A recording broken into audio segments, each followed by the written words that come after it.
Pán Däniken sa tak rozhovoril, keď som prvýkrát položila tú otázku, či má nejakú predstavu o vizáži tých mimozemšťanov, keby to mohol trošku stručnejšie. Die Dame hat die Frage schon gelegt, aber durch die Menge ist es irgendwie untergekommen. Wie stellen Sie sich die Außerirdischen vor, was die Visage angeht?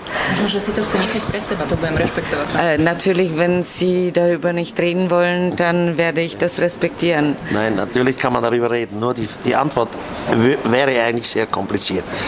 Zum Ersten, selbstverständlich weiß niemand mit Sicherheit, wie Außerirdische ausschauen.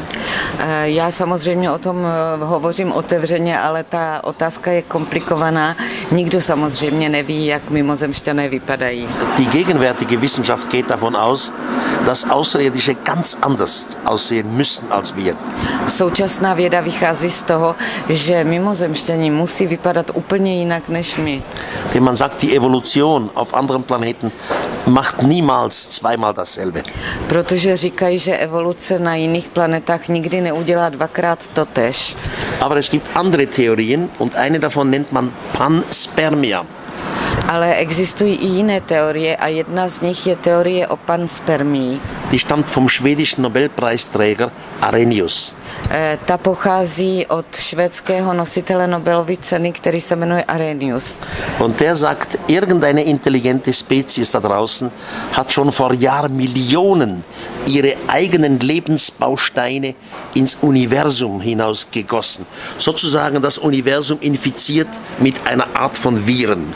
A ten říká něco takového, jako že už před miliony a miliony let nějaká vyvinutá civilizace rozesela své země po celém vesmíru. Něco, jako bychom si to představili, jako třeba viry. Und überall, wo diese Viren oder diese Lebensbausteine auf einem Planeten treffen, der ähnlich ist wie da, wo es angefangen hat, also nicht zu heiß und nicht zu kalt, beginnt Evolution. A všude tam, kam toto země dopadlo, to znamená třeba buňky nebo takové ty viry, tak pokud dopadlo na planetu, která je podobná té jejich, to znamená třeba naše, že je tam přesně taková teplota a takové podmínky, tak tam se to země ujalo a začala evoluce. Und die Evolution hat ganz bestimmte zwingende Formen. Darauf einzugehen, ist zu kompliziert. A ta evoluce samozřejmě má určitý průběh, který nemůže být jinak. Takže hovořit do detailu by bylo příliš komplikované, ale nějak tak. Schau, ich sehe dort einen Blumenstock in dem Ecken sitzen. Und wenn ich jetzt den Samen von einer Blume nehme und den Samen neu in Erde gebe, wird daraus dieselbe Blume und nicht ein Krokodil. Asi tak, jako že když se dívám tam na tu květinu, tak kdybych vzal semínko té květiny, tak vznikne přesně taková květina a ne například krokodýl. So nach dieser Theorie von Panspermia ist es durchaus möglich, dass auf ähnlichen Planeten wie unser ähnliche Lebensformen existieren. Takže podle této teorie, té teorie panspermie, můžeme říct, že na planetách, které mají stejné podmínky jako my, nebo podobné, jsou také podobné formy života.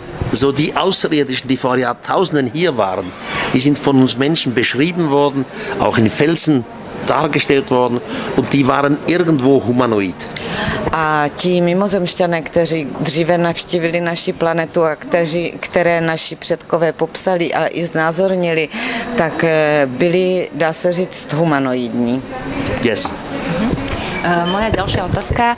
Pán Däniken oslaví o týždeň 75. narodeniny. Srdečne blahoželám a vyjadril sa, že by si vedel predstaviť, že by ako prekvapenie, ako darček stretol tieto tvory, nazvime ich tak. V prípade, že by hovorili ľudskou rečou, čo by sa ich spýtal ako prvé? Also nochmals Gratulation zu dem Jubiläum, das Sie erwartet. Das kommt erst, ja. Und Sie haben gesagt, Sie würden es begrüßen, wenn das Geschenk wäre, wenn Sie die Außerirdischen treffen könnten. Ja. Was würden Sie fragen? Oh Gott. Ak by rozumeli. Wie Falls gesagt, Sie sich verständigen ja, könnten. Verständigung ist kein Problem, das lösen wir schnell. Dorozumět se by nebyl problém, to bychom určitě rychle vyřešili. Und ich hätte ja natürlich tausende von Fragen. A samozřejmě bych měl tisíce dotazů. Aber die erste Frage wäre die, wie hat das Universum begonnen? Ta první otázka by byla, jak vznikl vesmír.